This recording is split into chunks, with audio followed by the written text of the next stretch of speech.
So I have like a general question. What prompted you to like look around, look for a solution, and work with us? Right. I think one of it was essentially I and Imperial Treasure. I mean, I was working with Denville when he first came in as the CFO. So I've been involved in Imperial Treasure for quite a while, right, from the PE ops standpoint. So me and him kind of put in the UiPath part of it, but that was obviously pre-AI, right? I think when we started, it was probably about 30 grand or something like that, and it has kind of doubled in probably, I don't know, 2-3 years. I think that's kind of how UiPath is playing the thing, right? So what prompted me was essentially, okay, in this day and age of the whole AI part of it, was there a solution that probably would be cheaper and a little bit more, how shall I say, they could self-do it in that sense, right? So I was thinking, okay, there should be something. I was looking around Twitter and stuff like that. And then somehow or other, I think you guys launched or you tweeted and stuff like that. Somehow or other, it came onto my feed. And I was like, okay, this looks interesting. That was why I think I reached out to you guys. Probably this was what? This is probably 6-9 months ago or something like that. Probably beginning of the year or something, I can't remember, right? And then it kind of all went, I kind of went silent for a while. So I was talking to Denville on the sidelines throughout the months, and essentially we were like, okay, there was a CFO conference that we organized, that Nevis had organized. Probably what is that? Maybe about 4-5 months ago or something like that. So essentially, I think I got to talk to him and kind of suggested, hey, there could be something in this Mediar platform. Potentially you could get out of UiPath, and then so I reached out again to you guys like what, 4 months ago or something like that.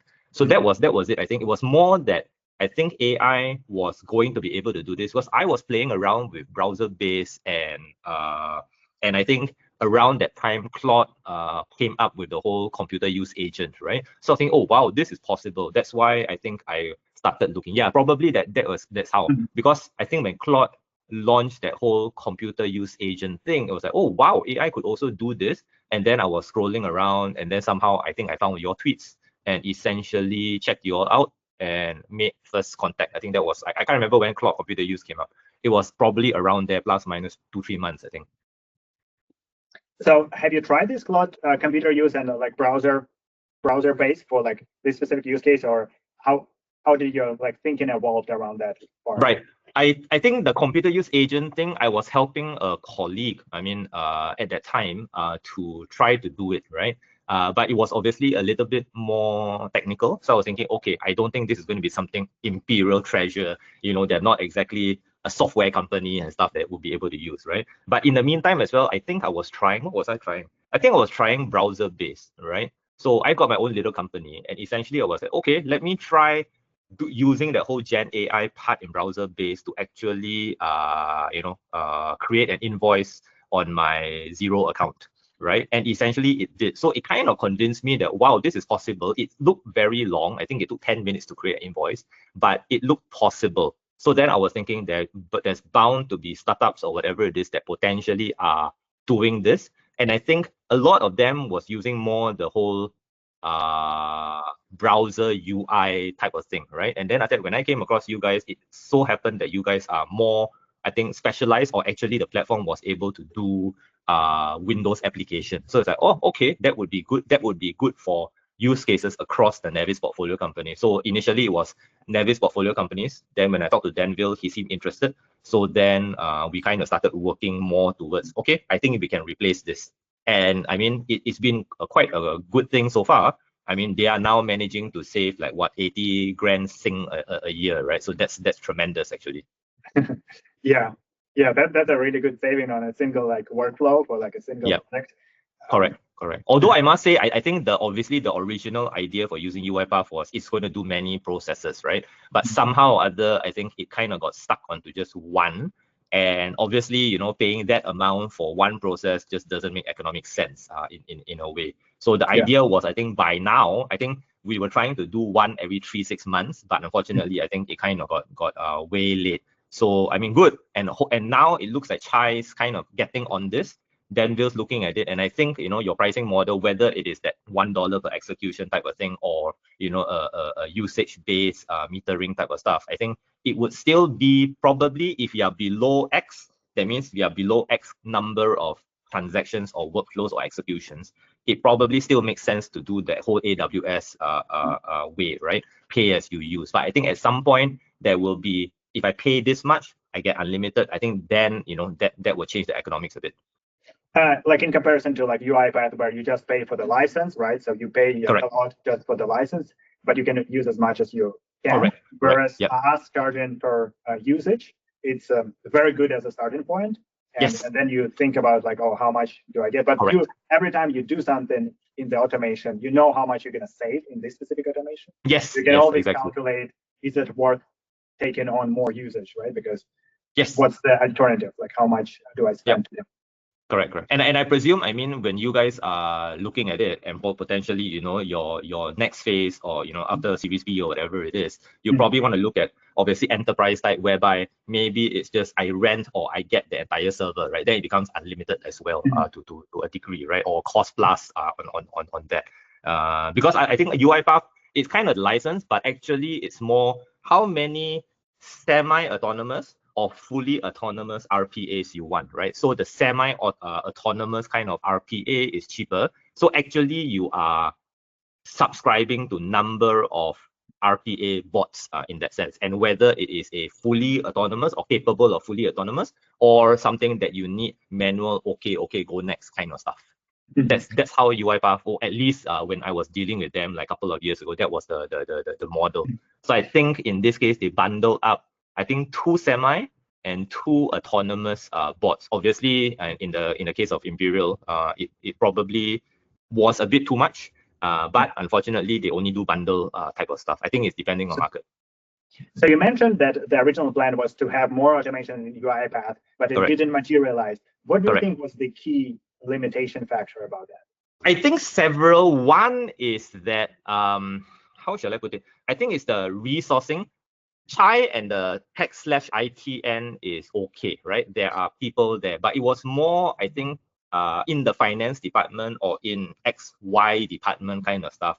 The resources there, meaning that most of them obviously are not very techy.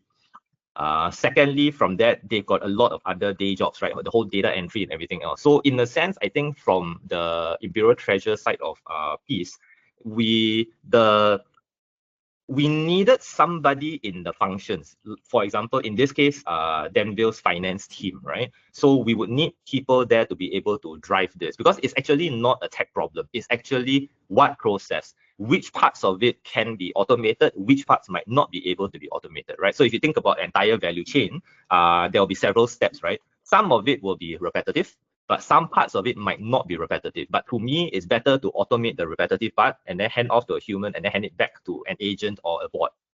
You know, but someone has to be driving this and talk to people and stuff like that. I think because when we did this, I think the initial reception was, I'm not sure whether I'll call it skeptical, but I think people were like, are you sure the bot can do? Why we're talking the UiPath part of it, right? That's why it took probably 6 months or something like that to even do the first process.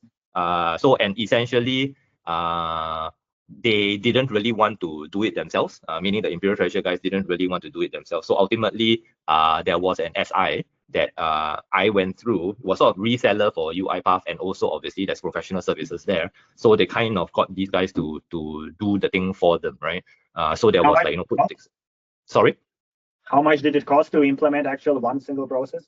Oh, I can't remember. Probably about, I don't know, I can't remember. Maybe about 20 grand Sing or less, around there. Right, so this was PS plus. This was only PS in that sense.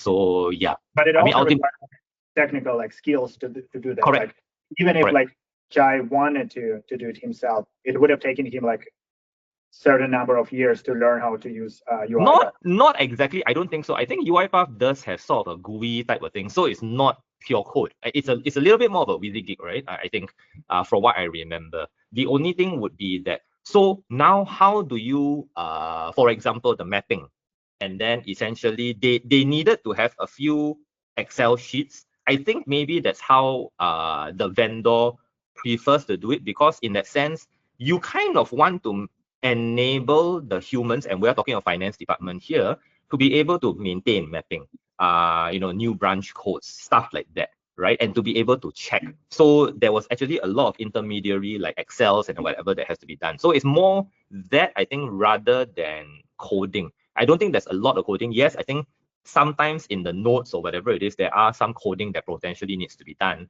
but it's not pure code. So in that sense, I think UiPath wasn't, so bad in a way. It was relatively friendly, except that I think Chai and all that didn't really go into this. The Mediar project probably is a bit different because I kind of drove this, and to an extent, obviously Chai kind of responsible for making sure UiPath can deprecate and then or sunset, and then it moves over to Mediar. So I think he was probably more incentivized personally to get more involved. I see.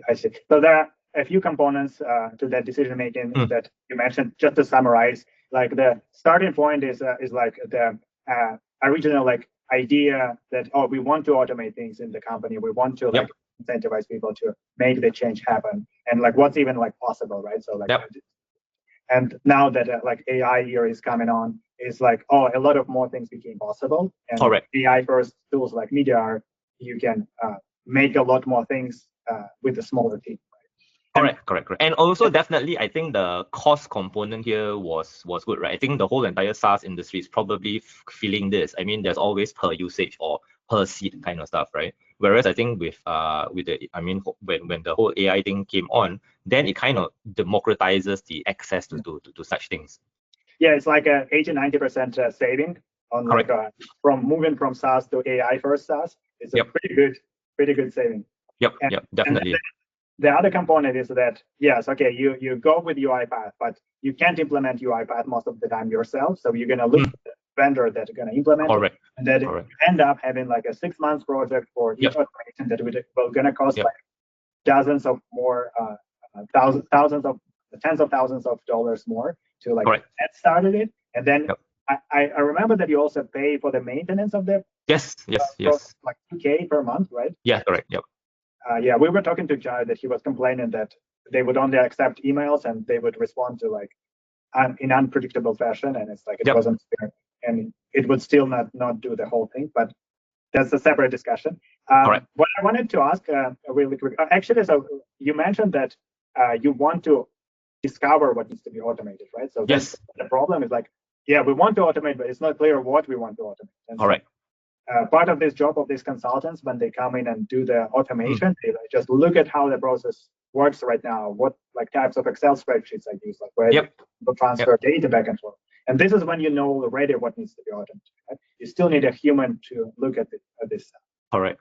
I think the scoping for UiPath was probably not, hey, please come in and take a look at everything, right? It was kind of like me and I think it was Denville or maybe the CFO before him, kind of thinking, okay, I think this might be a good process to start, right? So that was kind of how it goes. I think the whole part about when I was discussing with you guys about process discovery was, let loose an observation tool on maybe, let's just say, the finance department or X department, Y department, right? And it'll be able to collect data to be able to see whether which ones are quite good for potential RPAing / automation in that sense. I think that would help because then it gives data. It then enables probably management or whoever to kind of say, hey, actually this one you do it a lot, right? You might not have realized it, right? But then essentially this is where it goes, because the other way was somebody needs to understand quite a lot about that department or those cross-department processes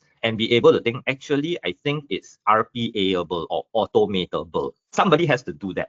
That's probably what pre-AI was a bit of a problem. It needs somebody to be able to think in process. It needs somebody to be able to think, is this repeatable? And is this a good candidate for RPAing, right? Whereas hopefully in the days of AI, if I just record the whole thing or whatever it is, probably, an LLM or some AI would be able to kind of figure it out a little bit more, suggest, and then like, okay. So I always say that it's for legacy kind of companies, it's always better not to give them a blank sheet of paper, because a lot of them do not know what good looks like. They've been in that company forever, right? 10 years, 20 years or whatever it is. And if they don't have a lot of exposure to other industries or other companies, it's damn difficult for them to embrace this. Yeah, change management. But yeah, it's we have that product now, part of Mediar, that watches employees and like what they work on and identifies those repetitive tasks that we should use more extensively now with the Imperial Treasure to identify new workflows. Yeah, I would definitely like that, because ultimately I think that's how, you know, the ideation part comes in. And I mean, we probably, and it's good. I mean, it's good that Denville kind of oversees quite a lot of departments in that sense. But let's just say if there wasn't such a person or such a role, then it will be probably more within the department is a little bit better to be able to be controlled, right? Because as soon as you go cross department, then the other department also needs to be convinced, right? So the more cooks, the more, this is not even cooks, man. This is like, you know, you've got to convince people that this is possible. And I think there is potentially still that fear that will I be replaced? The media is not, you know, not helping on that front. Just another interesting part that you mentioned, that you tried cloud computer use and you tried like browser based, and you were able to get to some prototype of like automation or like some creating an invoice. Why didn't you go like all the way and like to automate things end to end? Oh, I did. I was thinking about it, but essentially, it means I got to write pretty detailed prompts and all that. I mean, to me, if it's like, let's just say a 5-step thing, I think it's okay.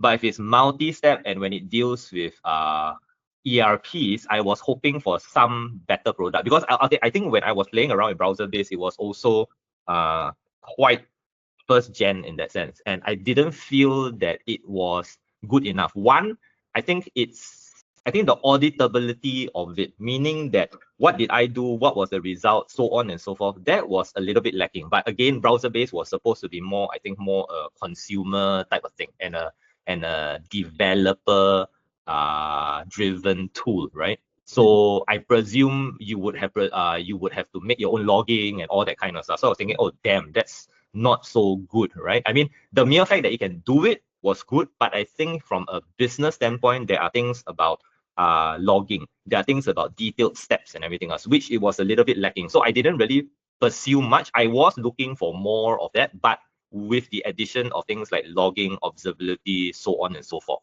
right? Then when I saw you guys, it's like, okay, I think it takes quite a few of these things. Understandably, it's a startup. Understandably, there will be hiccups and all that. So which is why, you know, it needs to be the business themselves also needs to be able to say, okay, I'm willing to do this, right? And at least for Imperial Treasure, I mean, 80 grand savings is worthwhile.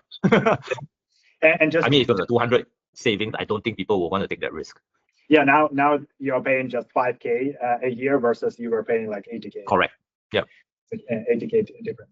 And just to summarize what you said, so when you looked at this AI first browser based and like cloud computer use type of products, they were very like innovative and they opened up like what's possible. They could do things, but they were not very consistent. You didn't have a lot of control over it and didn't have a lot of visibility, right? You want to have like a 50-step long process. You don't know if it's going to do it like consistently every time. You don't know how it's doing it. You don't know how to prompt it to have these 50 steps logged in. You don't know what's the output of each step and what's the result. Exactly. Where does it break? So no visibility, no consistency, and not designed for like B2B type of use cases in the first place. Correct. I think that, I mean, to be fair, those were the early days of the product in that sense. And I think since then, obviously, the LLMs have improved. So I think the time horizon that an agent can do things is now a lot better.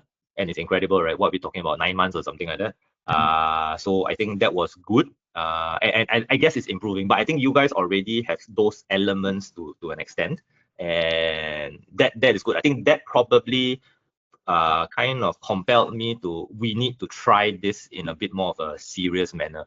And great, I mean, we took about 2 months to get from objective scoping all the way to going live. What did we do about last week or something like that? So I think that is very good, the speed of it as well. But also I think kudos to you guys. You guys definitely stepped up, and I think you definitely improved a few things, because I think I don't know how simple it is to do this, like if Chai does this, right? Because I think when we were discussing it over the past 2 months, there was a lot of edge cases, and I'm not sure how you guys had address those edge cases, whether it is a product thing or whether it's more a prompting thing or whatever it is, right? Hopefully now it's a lot more of inbuilt within the platform to be able to handle more and more of the edge cases. Because from a Chai perspective, he's kind of just going to do the workflow to an extent, right? And then when you do testing and all that, so sometimes when you say that, you know, SAP didn't do this, SAP didn't need to do that, if we included that to what Chai has to do, and if it's not very simple, I think we will start struggling.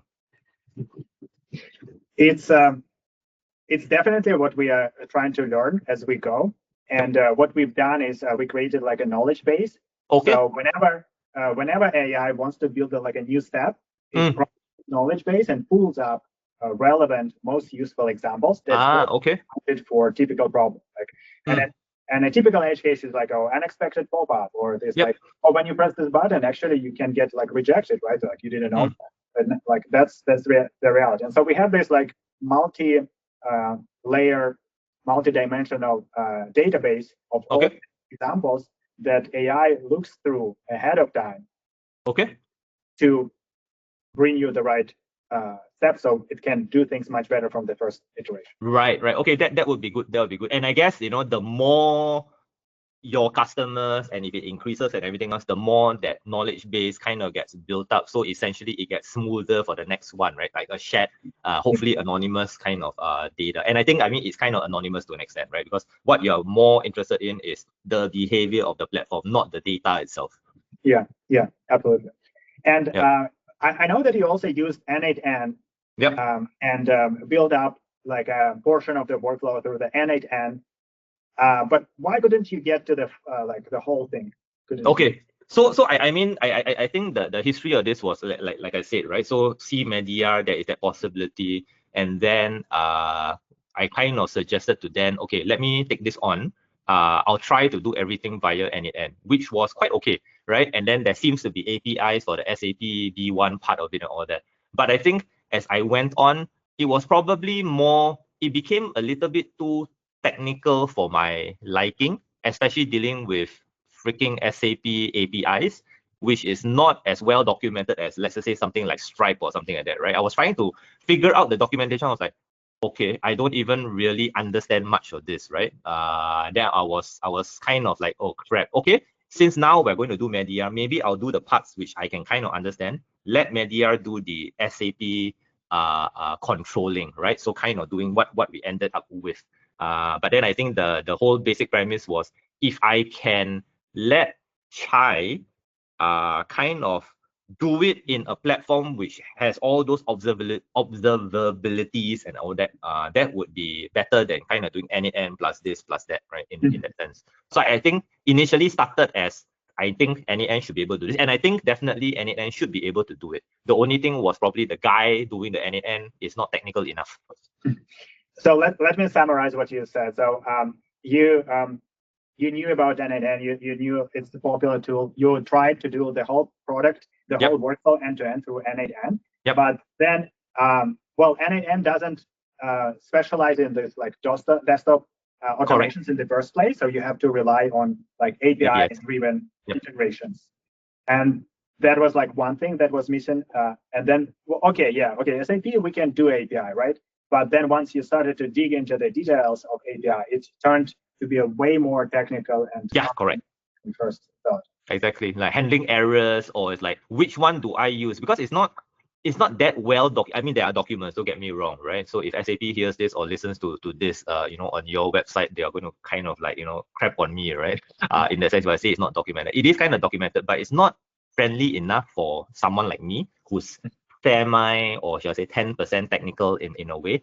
You really probably need to get fully trained on, have used the SAP SDKs and everything else for some time to be able to figure out or to know what to really do, right? From a total beginner who's very used to things like Stripe documentation to like, you know, the new documentations on Mintlify and everything else. This is like, oh man, this is like, you know, 20 years ago kind of method of doing shit. I'm like, okay, sorry, man. Yeah, makes sense. So like with Mediar, you get more like focus on like non-technical users.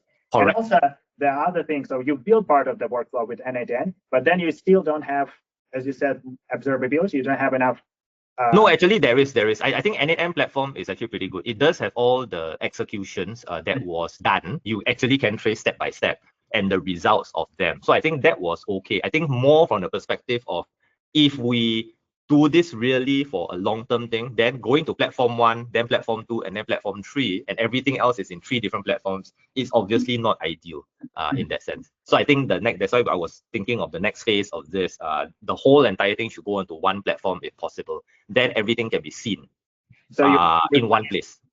So you want to replace n8n completely with our tool. Correct. Yeah. If possible, I think that would be good, right? Then when they need to change something, it's literally just because I'm thinking there is a Chai kind of stuff. Great. But if Chai is not there, then I'm going to have Denville's people, or I'm going to have maybe junior IT. I'm like, okay, that might be a bit tough to kind of let the guy understand JavaScripting, the nodes and everything else. I mean, Chai was good, right? Because I spent just like an hour or 2 with him on the whole n8n and Llama index portion. He gets it. And he kind of knows JSON and everything else, right?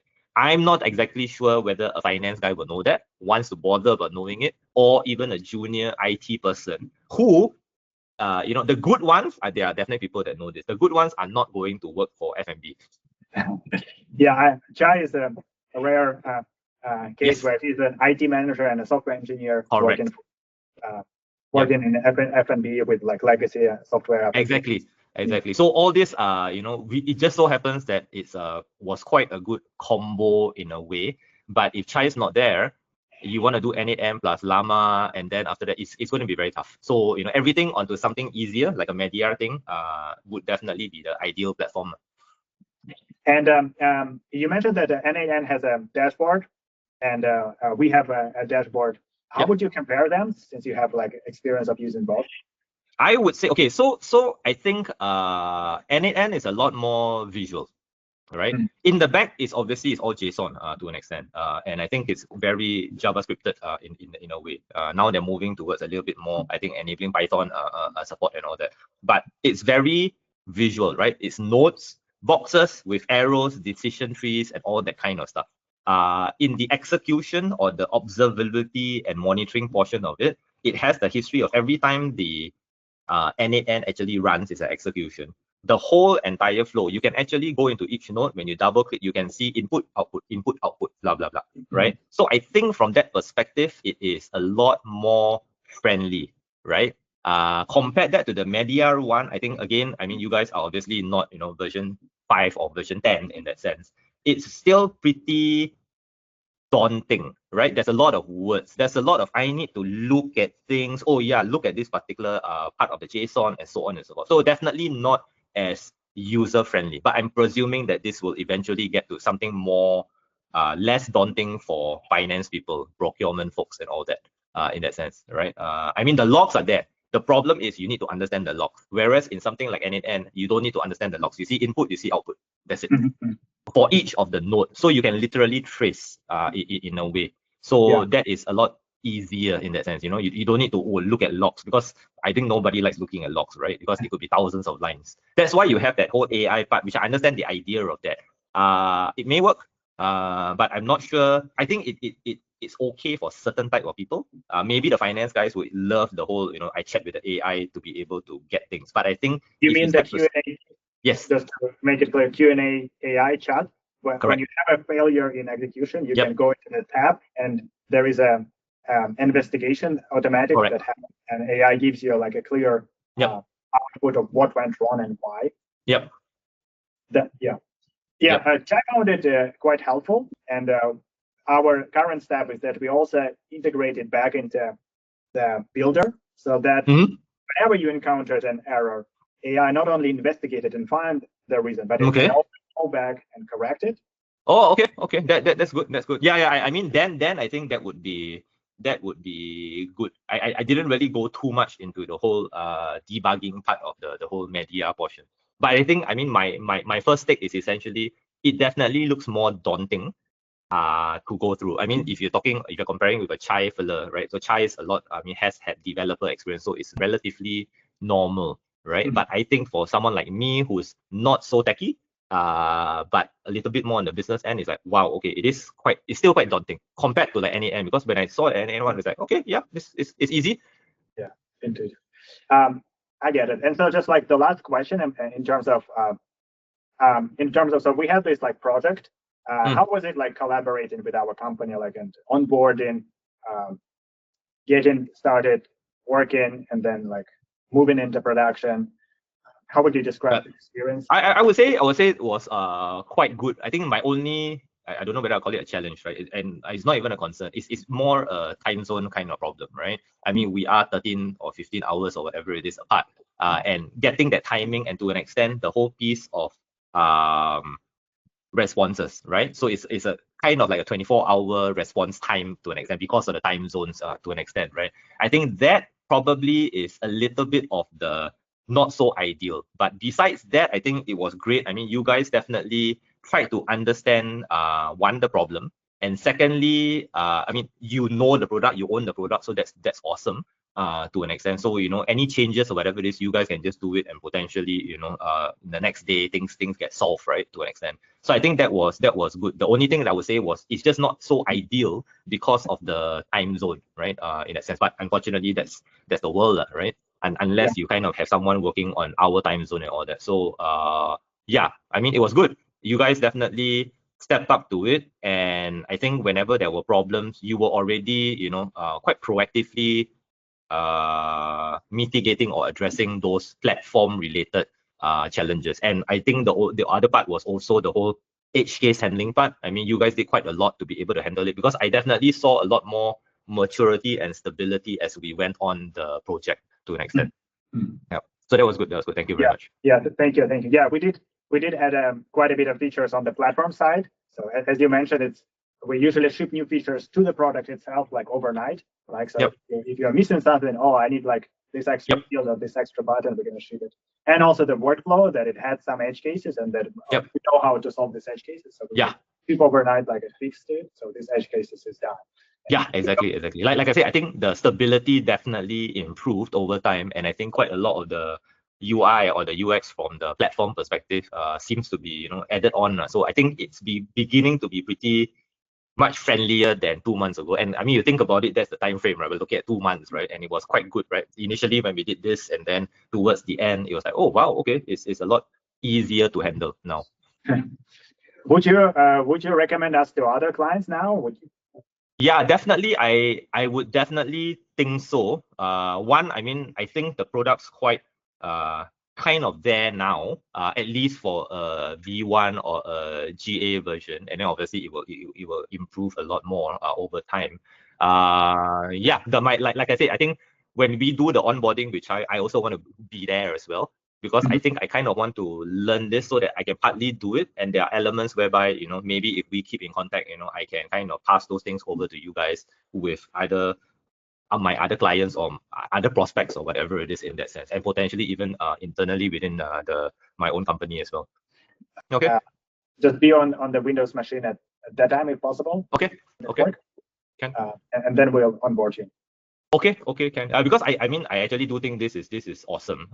You know, and the mere fact that AI is used to do this, I think is very good. The consistency of doing this has been quite okay. But you were saying that I think the agentic horizon is still quite short, right? What are we looking at? About 20 steps, 30 steps, and nothing really more yet to be kind of stable. Yeah, I would say just like on the number of executions, it goes down, like because in the B2B, you want the workload to be 100% stable, right? Yep. And because there are on the scale of 10,000 executions, there are hundreds of edge cases. Yep. And even like no matter how well you prompt AI, it might misinterpret the edge case and do like a thing that you would need a human 10 hours to like fix it, because like it will post something on into SAP and you didn't find it. You will find out about it when you do like your tax return, and then government fine you for like 30K because you did something wrong. And then, like by the time you investigate and find out that that was one situation where AI made a mistake, it's going to be too late. So so our approach is just like we build deterministic workflows with all edge cases, but they are deterministic. We build them with AI, and AI has the knowledge base. But it's at the end of the day, it's like human who is like supervise the building part, and then once it's built, it's like very solid and it works 100% of the situation. Okay, which is why I guess it shouldn't be too many sets, because I guess the context window is not so large as well, right? For now. We do support, like, you don't have to put everything into the context. We do step by step too. I see. Okay. So it will be quite a good I don't think it'll be a flagship client, but essentially it also shows, you know, especially elements of FMB. I think there is quite a lot of things that can be automated in FMB. Yeah, Chai mentioned it's like 500 people company. Yeah, it is quite a lot. I mean, a lot of it is obviously service staff and the cooks part of it. I think head office is actually quite big as well. I think it would be about 30 odd people or something like that. 50 people. And the rest, 50 at head office. Okay, yeah. So quite a lot of automation possibilities in that sense. I actually think so. It's the only problem is, one is the mindset. Secondly, you know, the pocket size of FMB isn't always big, which is actually quite good, because from that perspective of Mediar, I think it makes automation a lot more affordable. Whereas if we stick with, you know, the UiPaths of the world and the, you know, automation anywhere kind of price tags, those are pretty much unaffordable. Yeah, that's a good point. Yeah, on that point, let's finish today's call, and I'll send you an invite for the next Wednesday, and we'll let you know how the call goes tomorrow. Okay, cool. All right then, Ken. Thanks, guys. Yeah, all right, have a good day. Okay, bye.